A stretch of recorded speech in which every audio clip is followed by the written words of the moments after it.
Okay, Virgo, welcome to your April reading.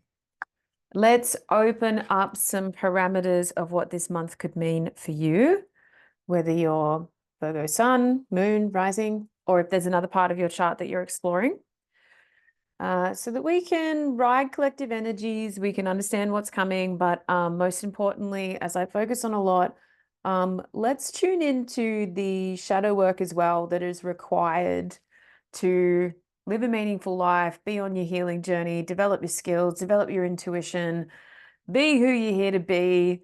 I think that there's a certain level of shadow work that we are all exploring at the moment, just as an antidote to the alternative, which is having a life controlled by your ego, right? So shadow work is everything that we can't see in the depths of our unconsciousness that would love to be seen and acknowledged and understood, but we usually don't go there just because it's uncomfortable. Like, really, when you think about it, that's our only excuse not to explore because it doesn't feel good. There's also a very honorable conversation around, we don't play around with shadow work. We don't want to open all those doors, and we don't have the energy or the resources to actually deal with uncomfortable situations, revelations, information bases. I think the more you approach shadow work, the more you can actually move into it with some kind of ease. And when it's been many, many years, I'm now at the place where if I don't get a bit of the shadow work involved, I don't feel the grit in what I'm trying to achieve because I don't want my ego to be in control. I don't want my mind to be my master. I want a holistic experience, a multidimensional experience that honors all the parts of me that I'm exploring. And only exploring what I'm comfortable with sort of leads me around in circles in a life that I don't think has enough meaning. But I remember what it was like to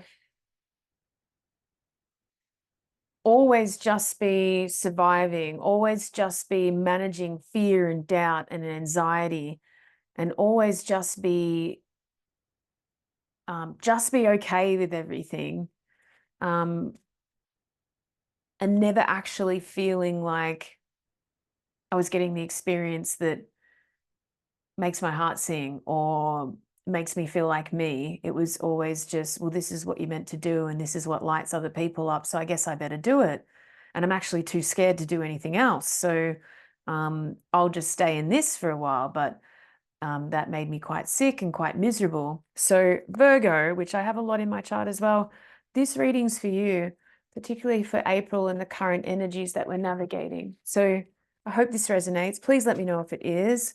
Like and subscribe if you're into it, and feel free to move on if you're not. So, starting off with the themes around the home, themes around being in right relationship, things around being safety. So this card speaks to me of um, not just the home, but also like our environment and how much it makes us feel safe and whole. And are we around people that make us feel safe too? And have we established the right security system for us to flourish? Because safety means that our nervous system is regulated, which means we can explore shadow work, difficult conversations, healing the past, moving forward, taking some risks, being creative. I find that doing that from an unsturdy base around the wrong people and the wrong environments actually leads to so much chaos and trauma and burnout and exhaustion, autoimmune, all the things. So this is our first pillar of awareness in April. We've got to get this right. There's a whole lot more wands in this suit. We're only up to number 4, but at 4 we have this right. Now, I've gone through what it is to build myself up to here, and from this place, I actually get to play a little bit. I get to see what's out there in the world. I get to dream about greener pastures or traveling or jumping into an experience that is new and adventurous for me. But I don't know if it, and you tell me, you ask yourself, is it worth it if that adventure bottoms us out?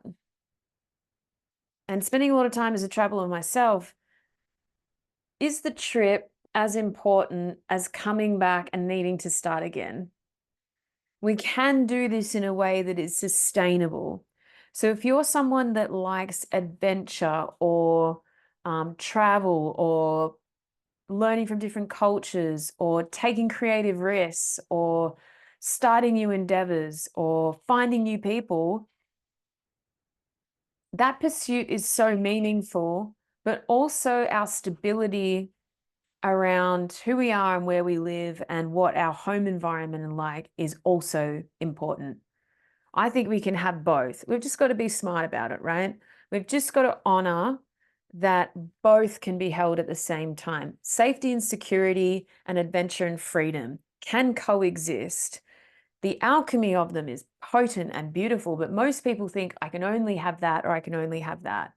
It's like I can only have adventure if I quit my job, leave my marriage, do all these things, then I can finally do the eat, pray, love experience and my life will be fine. But that was out of desperation, that book. It was written from a real story where do we actually have to be lost and broken to give ourselves permission to dream and to dare to be different? I think we can have both polarities. I think we can create a life where we feel safe and secure most of the time in our physical 3D lives and pursue meaning and adventure up in our 5D lives without negating one or the other. And certainly both can be fulfilling. We've just got to figure out the details, right? We've got to figure out like what makes me feel safe in the home. What kind of routines do I need? What builds security? What kind of money do I need in my bank accounts? Energy do I need in my body? What kind of health do I need to feel like I've got that sturdiness, that foundation? And then what is the exact right amount of adventure for me? And what is that freedom place? What is that place where I get to wander and dream and be in awe? And which boat or which plane am I getting on that fuels my soul, not what other people do? I'm not really interested in what other people do. I want to know what lights you up, and that you don't have to get rid of everything that you built, right? You can have it all, Virgo. And I know you like to be organized. So let's organize that. Organize your adventure, organize your home, organize sustainability, your resources, your finances, and have it all. Have the wonder and the awe and the creativity and the play, but also have the security, have the base, have the structure to give you that playground.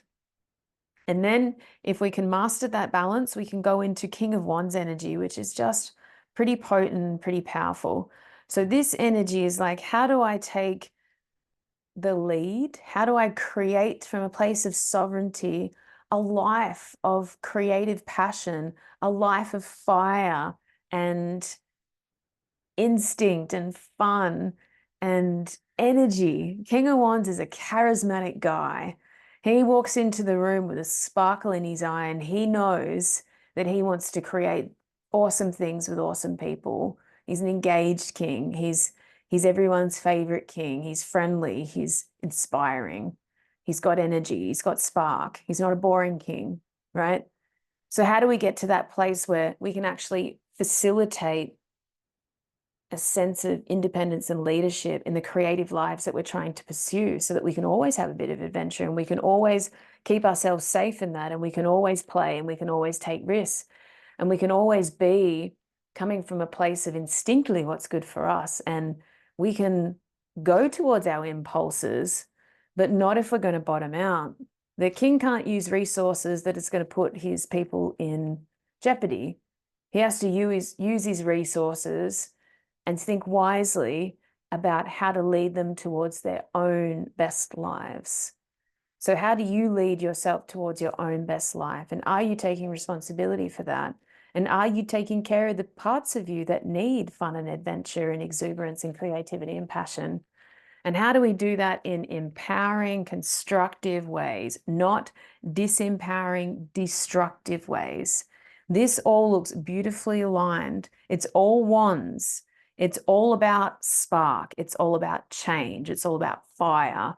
It's all about newness. But we have to keep the foundation there, right?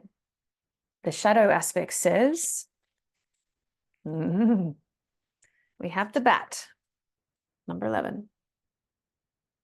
So the bat speaks to me of, in order to have all these things, in order to create a life of adventure and passion and fun and create with other people, we actually have to go into some of the darkest recesses of ourselves and our minds that says, how have I been programmed to want everything else that doesn't light me up? How have I been programmed to put money over fun, or to put paying the bills over a sense of satisfaction?